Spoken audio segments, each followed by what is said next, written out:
One of my favorite is the Great Island Alarm. May 21st, 1775. A small British force sets out in 4 boats for the island with hopes of seizing cattle, vegetables, and hay for horses and livestock. So what happens is they go onto Grape Island. They are storing hay for their horses because they're cordoned off in the peninsula of Boston. They've basically been backed up with their backs against the harbor.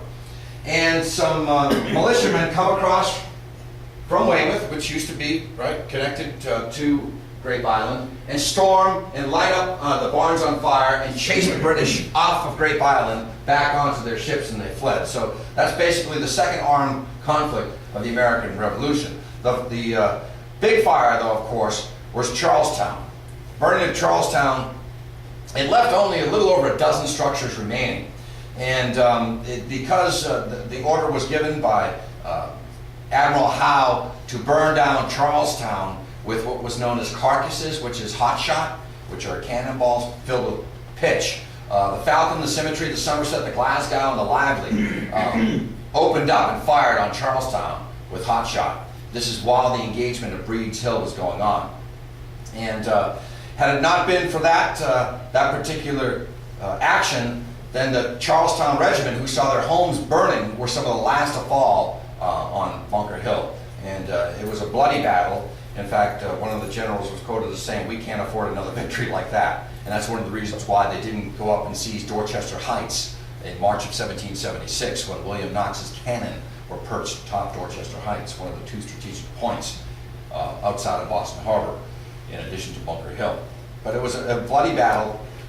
Charlestown was razed to the ground. It was a Lieutenant Colonel Robert Piggott who decided that he needed this part of Charlestown, the neck, to be fired on. And the population from Charlestown, since April 19th, that first battle, was reduced from 4,000 to 2,000 anyways.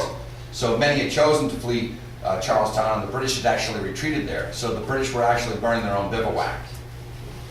But it was Graves who unleashed a naval barrage upon the neck, and Charlestown went up in smoke with hot shot. By 2:30 p.m., Charlestown was totally engulfed in fire. It helped actually prolong the Battle of Bunker Hill because the British had to divert some of their strength, some of their forces, to engage some of the sniper fire and some of the forward vanguard of the people who were holding out in Charlestown. But only 15 homes remained standing, 380 dwellings were burned. And some other images, the most famous one here, the burning of Charlestown, from Barnard's History of England. Boston Harbor Light.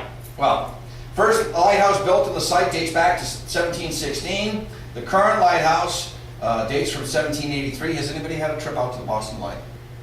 I recommend you get out there if they're going to reopen it next summer.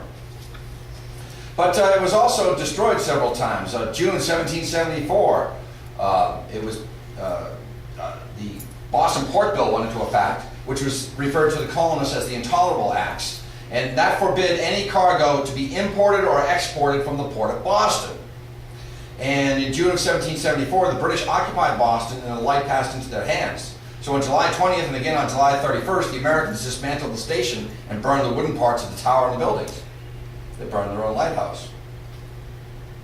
Once again on July 20th, 1775, Major Bowes leads the American soldiers onto Boston Harbor Light, where they destroy it.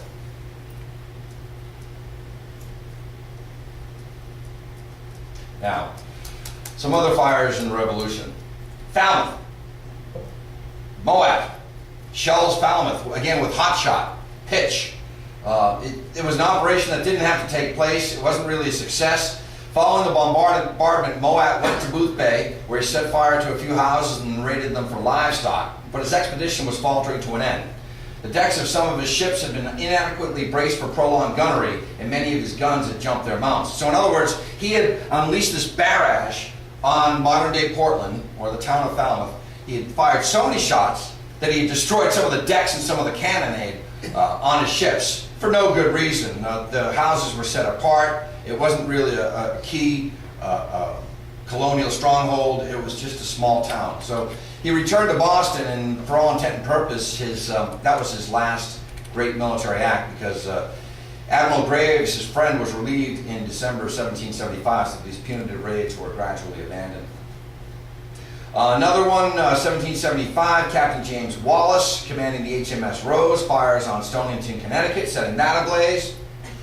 Norfolk, Lord Dunmore, after being defeated at a bridge January 1st, 1776, decides to set Norfolk ablaze. Only one problem. It was a loyalist stronghold, and the people living there wanted it to burn down. In fact, on January 1st, 1776, the Norfolk sky turned flaming red and then cloudy with updrafts of blowing soot. A frigid wind carried a shower of burning coals inland from the waterfront, setting afire the roofs of more than 800 dwellings and buildings. Before the end of February 1776, more than 400 other structures were burned, leaving 6,000 homeless and inspiring a line in the Declaration of Independence. So, as the British were rebuilding, and the Loyalists were rebuilding their homes, they were being set afire by the colonists. Another great fire in January 8th, 1776. This was during the opening of General John Burgoyne's farce, the Blockade of Boston. The Great New York Fire, unlike this fire, it took place in 1776. George Washington always wanted to invade and recapture New York City. And it was his patience and his inaction that might have saved the revolution, because he didn't expend any troops, didn't expend any armaments on what would have been a losing cause trying to take back New York. So word got back to the colonists who, like the Bostonians a few years earlier, were fed up with the British occupying their homes, stealing their food, pushing them around the streets, drinking their alcohol, taking all of their stores. So there was kind of a wink, wink, nudge, nudge, nod that it wouldn't be a bad thing if New York caught on fire. And to the point that some of the fire brigades operating in New York City went about drilling holes in some of the public leather buckets. They cut ladders into. In fact, some fire brigade at one of the wards of New York City came running around with their buckets and their pumper to try to put out the fire, only to be stopped by another fire brigade saying, "You will go no further, sirs."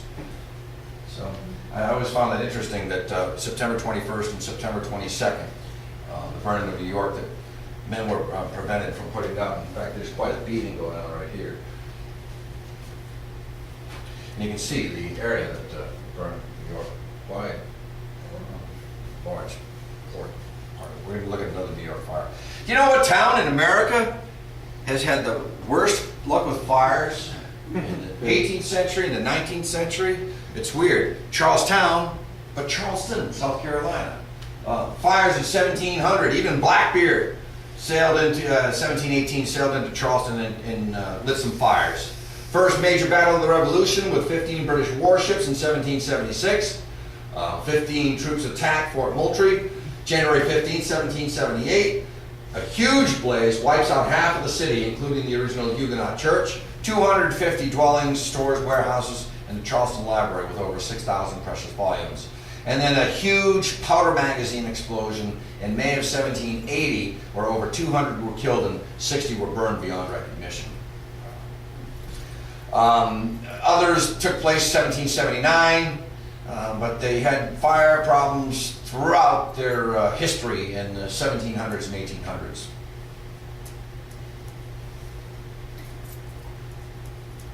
Plenty of Charleston fires. Okay, New England's dark day.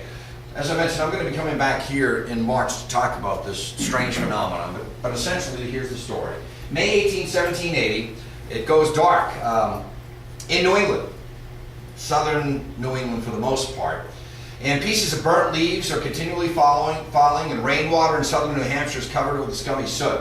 And on the Piscataqua River, it's 6 inches deep in some places. And the air had been very thick and heavy with smoke in some areas. And from Monday, May 15th through Thursday, May 18th, a hill in Melrose couldn't be seen from 2 miles away. The sun seemed unusually red. And by the time the dark day arrived on May 19, 1780, people could not see another person standing in front of them, and papers had to be read by candles. But what they think happened, well, I don't want to ruin it, but it was a major forest fire in southern Ontario, and the smoke pall was backed up due to an inversion that sat over New England and basically blotted out the sun for an entire day.